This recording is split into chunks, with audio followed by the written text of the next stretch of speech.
Bem-vindos a este guia técnico sobre o Dyson V8. Somos a Kelatos Informática, especialistas em reparação técnica.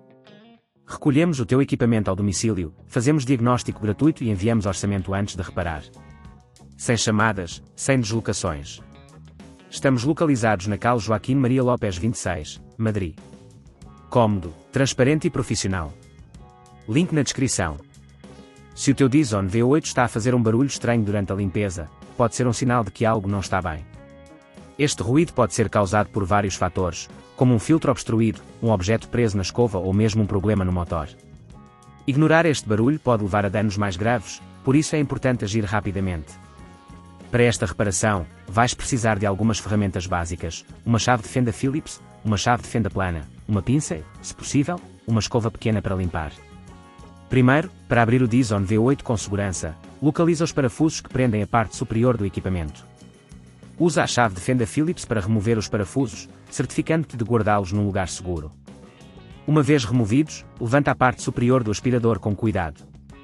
Agora, vamos verificar o que está a causar o barulho. Normalmente, o problema pode estar na escova. Olha para a escova rotativa e verifica se há fios ou outros objetos presos. Se encontrares algo, usa a pinça para remover esses detritos. Se a escova estiver danificada, precisarás de a substituir. Para isso, localiza o mecanismo de fixação da escova e usa a chave de fenda plana para soltar.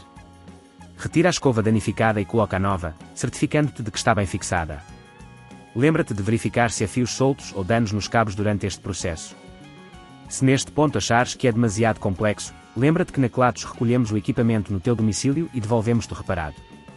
Depois de substituir a escova, é hora de fechar o equipamento. Alinha a parte superior com a base e volta a colocar os parafusos que retiraste anteriormente. Aperta-os firmemente, mas não em excesso, para evitar danificar o plástico. Por último, liga o Dyson V8 e faz um teste para garantir que o barulho desapareceu e que está a funcionar corretamente. Para evitar que este problema volte a ocorrer, é importante limpar regularmente os filtros e verificar a escova para garantir que não há detritos presos. Além disso, evita aspirar objetos grandes ou duros que possam danificar o motor. Se não queres arriscar danificar o teu equipamento, na Kelatos recolhemos, reparamos e devolvemos ao teu domicílio em todo o Portugal continental. Link na descrição.